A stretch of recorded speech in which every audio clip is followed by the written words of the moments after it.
Well, hello everyone, and welcome to Painless Universal, a conversation with myself and Welsh. Today I'll be talking to a girl, Esther, who is based all the way in Nigeria. I'll be talking to her about her chronic illness struggle, which is sickle cell, to understand how she's managed her illness, living with that in a country like Nigeria, where there's still, there's still an issue regarding sickle cell. So I'll be talking to her to understand the way she's managed it and how she has become this successful woman in her own right, doing so well, overcoming barriers. Meet Esther. Welcome everyone to Painless Universal, a conversation with myself and Welsh. Esther, I am truly amazed to have you with me today. You're based in where? I'm based in Ibadan, or your state, in Oh, no. Nigeria. Oh, lovely. I've not been to Ibadan. Hopefully one day to visit. I'm really flattered to talk to you because, you're a warrior and you're a sickle cell warrior, but you know what? You've never let that get by you. Could you just tell me a little bit about who is Esther? Okay. Thank you very much, Ma. Esther is a young lady that was. I'm from a family of four. I'm the firstborn of my family, and it has been a very, very tedious journey actually, because parents and everyone around, at a point in time, they would really give up because it's something they are new to. They've not been into the picture before, so it's something strange to them. Mm, And at a point, it got to a stage that they associated with a spiritual issue, calling you a banje, a witch, mm, and a lot of. I had my own episode of that year because at a point I was taken to churches for deliverance. That's I have bad luck and the likes. But at a point, you get to meet people, you get to a stage of your life that you know better, and you know that things can really work out for you. Because mm, I'm this child that is always indoor, I don't go out, I'm always indoor. I read more books just to keep myself busy. I don't have friends. I don't have anybody. So it's just me thing. So it was of recent, I started getting used to people. I'm really a shy type actually. I'm very, very shy. So I started getting used to people. I started meeting people.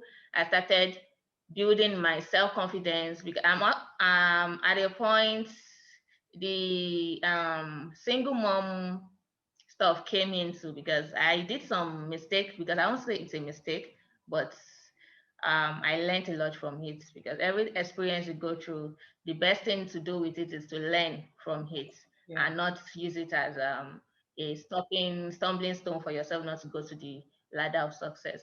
So when I had my child, because I have a daughter, she's 7. When I had her, life was more unbearable, apart from the sickle cell tag that I had already. And from parents, it was disappointing from them, like, okay, we are not done with the sickle cell aspect, and now you have a kid. And the whole battle was more hot. That at the point I wanted to leave home, I wanted to commit suicide, and so many things were just coming up. And to be honest with you, as I yesterday night, I had another episode that I just want to give it all up, because at a point, everybody see that strong woman outside there, but there will be times you'll be down, you want to like go through all you've been through and really ask yourself, what is my purpose living? Am I really imparting? Am I really fulfilling the main thing I'm created for? But thank God I came out this morning smiling again. Like the normal episode we do have. Anytime we have crisis, you tell people overnight you're in crisis, and the next morning they see you dressed up already on your bag, shoe, and I'm like, are you sure you had crisis overnight? So it has always been like that. But the fight we are having here in Nigeria now, and the advocacy we are really going for now, is that no matter how you love your partner, please don't put your child in what we've been through. I'll go on my status, share story, go on my Facebook, share stories. most times we discover that even while you are telling people, even the doctors think we are over exaggerating the whole pain, the whole thing we are going through. So at a point, actually I need to like just bring everything together so you can, I don't want to really take much of the time. I don't know how many hours we have for Yeah, this meeting. That's why I'm this lasts normally maximum not too long. I just wanted to dive okay. into you being. When was the first time you knew you had sickle Yes, cell and you remember the pain? when the first time I knew personally was while growing up. That was around age 5, 6. But mom knew 3 months to my birth because she said there were symptoms of swollen hands, swollen legs. So they had to go for my genotype test, and it came out SS Mm. genotype. So since then, the struggling has been hard for her actually. But by 5, I discovered that my parents started limiting me. I'm really the kind playful child when I was little. I play a lot, I mix with people. But there's this way they tell me you can't really do much. You Mm. can't really go for that. The restriction was there. So it was obvious that something was wrong, though I don't really understand what it is then. And I see my siblings doing well, but I'm always the one landing in the hospital now and then. So it was a challenge for me, like what's really going on. But the point I could say I really got it by it was when I was in high school because I had this protruding stomach, swollen hands at times, jaundice in the eyes, yellow eyes everywhere. That I was even tagged a pregnant woman then. Mm. Because there's always a bully in high school. So I'm always the pregnant woman in the school. Like that's the tag I was given then. So since then I started feeling the pain. But it's not really something serious for me until I became an adult. Yeah, That's when I know what self pain is. yeah. That's when I understand it. Yeah, And so, that's all. typically, when you have sickle cell, what do you do in Nigeria now? What do you do? Well, do you manage it at home or do you go to hospital? For the first day, I would manage it at home. I take ibuprofen.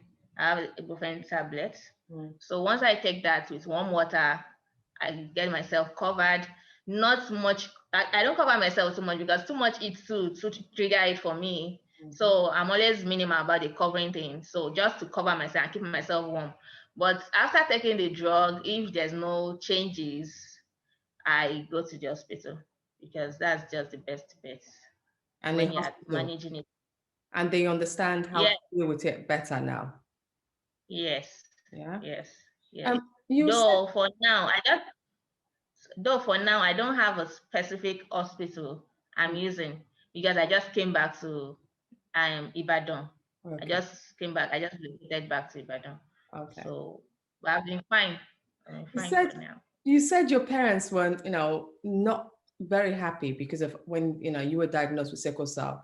I know this would be in terms Yes, of the financial burden that it brings because I always tell people exactly, the financial exactly. burden for people living in Africa because there's not a national healthcare system where or we've not practiced the insurance system yet, which is not very well run. So this is still things in progress that's coming up in places like Nigeria. They're starting to have that, but people born with sickle cell suffer that burden because their parents could see, they feel this weight on their shoulder whenever their child is sick. Yes, How did your parents deal with that difficult challenge? Because that's something I'm always fascinated about. I always look at mine because I have 2 kids yes. now, and I know it's so hard managing 2 kids. Then let alone when that one child has an illness. How did your parents deal with it? While growing up, there is I remembered my dad is a pastor, he's a minister. Mm. So we had a church member who has an hospital. So she takes me anytime I have crisis, she takes me in an hospital for free anytime I have crisis. That was going for like 2 years. So, but we had to dad was transferred to Ibadan, and the real journey of sickle cell began when I came to Ibadan because they don't really have the burden on them. Like anytime I'm in crisis, they've taken me to the hospital. Charging on them for free. So Mm. when we got to Ibadan, it was hell because he was a pastor. He was not getting a pay. and my mom is a civil servant. The pay was stipends, 4 kids, the family, and all. So we had to, at a point, mom took me in for NHIS. There's a scheme called NHIS in Nigeria here. So I was there till I was 18. So NHIS was covering most of the things I need to go for my monthly checkup, like full blood counts, PCV, scan, X-ray. NHIS was covering all that. And anytime I have crisis, they do cover it. But since I was 18, the journey has been very hard because I was removed from NHIS automatically, and schooling and paying of school fees. It was hard. At some point, my mom told me she has gotten it to the height of it that she can't take it, she can't take care of.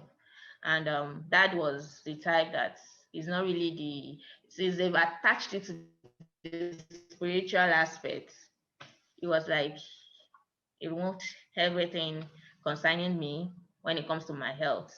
And they were like, I'm a blood sucker, blah, blah, blah. Yeah. The orientation they were given and all. Mm. So it was more of a battlefield for me. But at a point, the hardest time I would say is when I want to give birth, because it was a tedious one. Though I had a premature, I had the normal delivery.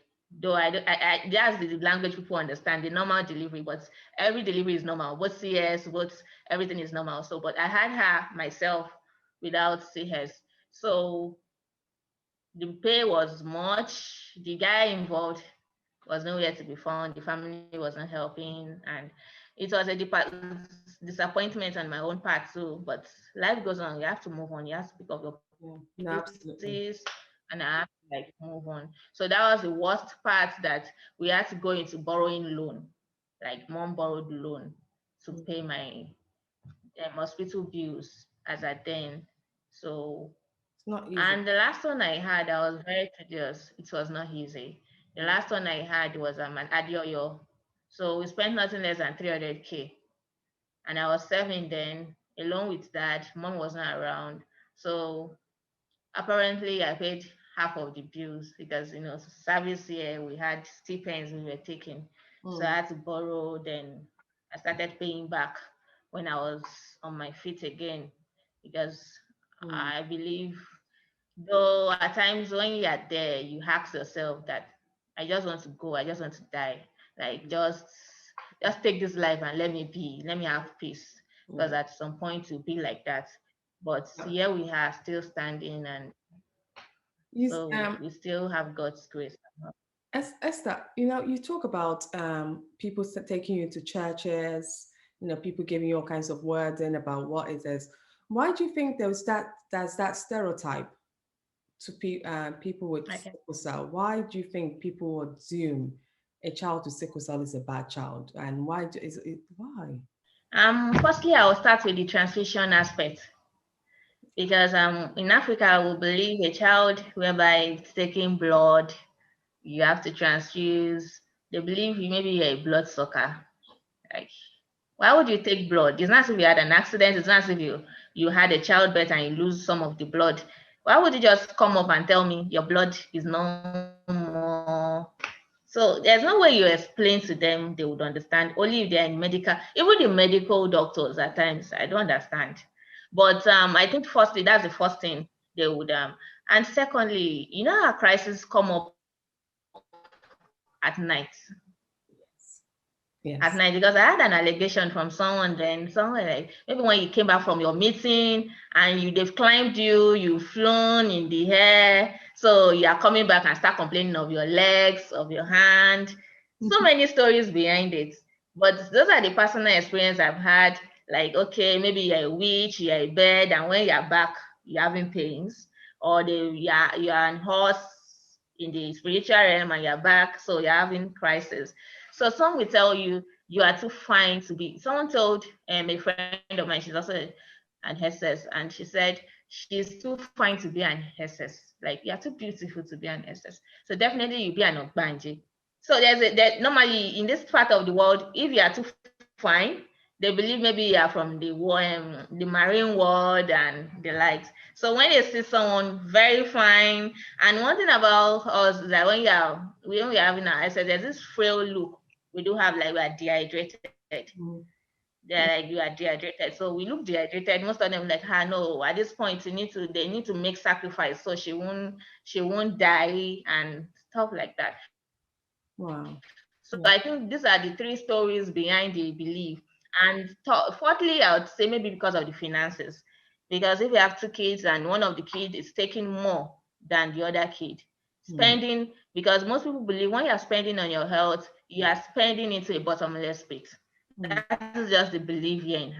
Because it's not as if you had like malaria now, you go to the hospital, you get drugs, you are fine. But something that can occur maybe twice in a month or even more than in a month, and they just tell you it's crisis. What is the cause? Is that the blood is the PCV is low, and you just come up with, okay, she needs to be transfused. Okay, you need to get this drug. Okay, you need to get some antibiotics. Okay, you need to get some blood tonic, and they just come up like, she still took blood tonic last month. So I think finances too had added to the story behind we being a bad child, because I had my share with that. Then that said, there's this Yoruba word. It's called when someone call you arungba, like you're a squanderer, like you are meant to come and squander the money. And at the point when your parents, my mom specially told me that if I should calculate all the money I've spent on you alone, by now I would have had estates, like I would have had mansions. But thank God you are alive. I'm not spending in vain. Yeah, So that is it. So that is the exact I think so. reason why they just tag us as a bad child. And again, the relationship aspect, because I've noticed that I've had quite a lot of relationship, and when it Mm. comes to the family, the very reason why my baby's dad ran away was that they can't marry an SS because I'm going to bring bad luck into the family. So there's a belief that once we fall into crisis, we are bad luck, and I believe we need to sensitize them more. So we need to synthesize, because I've met people while doing, there was an outreach I went for World Sickle Cell Day, June 19th this year. I was overwhelmed with the way people were talking about sickle cell. They believe, a old man actually told me it is destiny, that sickle cell is destiny. Now you can't change it. That because for every child God created, that God had known that each child, that it is part of the journey such child you go through. I wanted to talk, like, the respect we give here in Africa. I was so furious, like, why would you say such a thing? So you intentionally bring a child into a world of pain, and you just take in you just decide that it is destiny for such child. Shouldn't be done. So, and we still see so many people running away from taking genotype, Yeah. from doing their genotype. They just believe I am AS because I don't fall sick. I am AA because I don't fall sick. Yeah. So there's still a lot of work we need to do in Africa, especially in Nigeria. There's a Could I lot we need to do. could I just ask you, I know you said you have a beautiful daughter, right? And your daughter, what's happened with the father? Is he still with you? What happened? You just mentioned that a little bit. That was really Yes. wow. And what happened? Could you just go into it a little bit in more detail? Um, okay. I met him when I just got to school. So it was my first time getting exposed, actually. Like I said earlier, I'm always the indoor person. I don't go out. So a situation where you meet someone who is trying to build your self-esteem and you don't know which is wrong. We don't have phone there. We don't have Mm. internet or going. I'm not a cafe person. I'm always indoor. So I don't really know much about this thing. So he was older than me, like 4 years older. So he saw I would just say he took advantage of the new me, like someone that just getting exposed. And so it happened that it was our first time. It was without protection. Though I can't really explain how it happened. So after he stood by me actually when I got pregnant. He Mm. stood by me. He came to my parents. He took responsibility of the child, that is the owner of the pregnancy and everything. But When I had a child, the mom came to the hospital, and the nurse in charge of the ICU called her, and because they do counsel them, like firstly the child was so small, she weighed 1.2 kg Mm. when I had her. She Mm. was just 1.2 kg. So seeing her in the incubator, at first as a mother, I was like, are you for real? Is this my child? Is this what I carried for 7.5 months? She looked so small, so frail and everything. So when the nurse met with the mom as a counselor, and she explained that as I then I was a bit asthmatic. So the fear was I shouldn't fall into crisis while I'm having my labor, and not to also have asthma attack. Mm. So they were all the doctors were all scared that it's a two thing they are running after. So and I should not lose my life or the baby. So it was more complicated for them. So the mother was told that I'm a kind of lady that they have to be careful with. I'm not the type they can give too much job to do. You know how mother-in-law can be now. Yeah. Like they are in Africa here, they believe since they are the wife, you are more of a mini slave. Now they have someone to send around, someone to And give most of their calls and everything. So the woman was explaining to her that I'm asthmatic, so I can't sweep dusty places. I can't take anything dusty. So after the whole section, the next message I got was that he can't marry a sickler because his mom said so.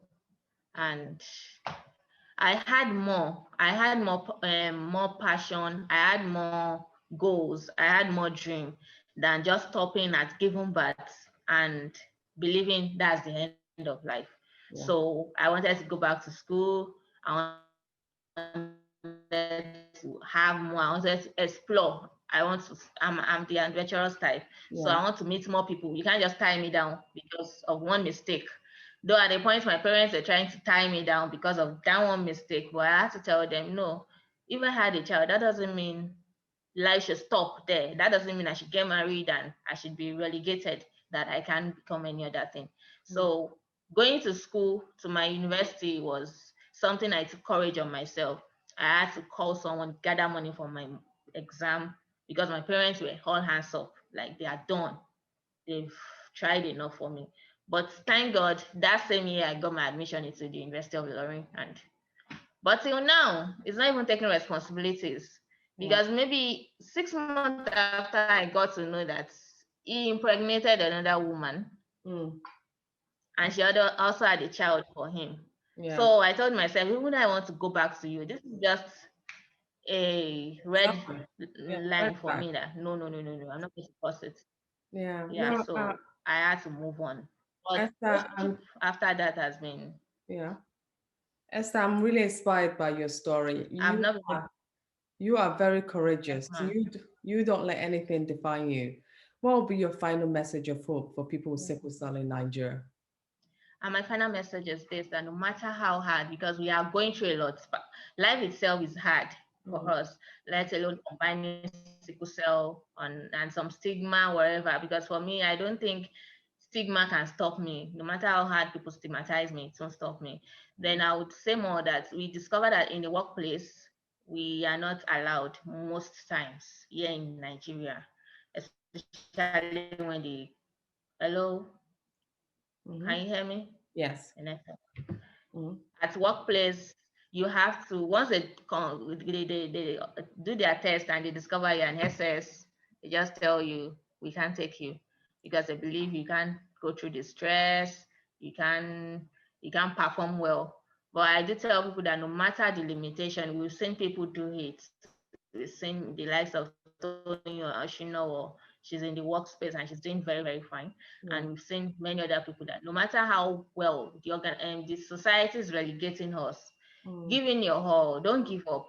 No. Don't give up. At a point you'll be at your low, but join organizations that would help you and boost that. Your At that low time, you have some support system you can join that will boost your courage and every other thing you need to go through. So when you hear other people's story, you know that there is more. You are not facing it alone. You are not alone. So many people are there with you, and you have to move on no matter how hard it is. You just have to move on. Thank you, That's ma'am. true. Wow, Okay. Esther, thank you so much. This is amazing. I really appreciate you taking the time out to really speak to me today. This is I'm so honored. How I'm grateful. Yeah, thank you, ma'am. Stay well, and I wish you all the best. And please stay in Thank touch. you. Thank you so much. Yeah. Thank you. Thank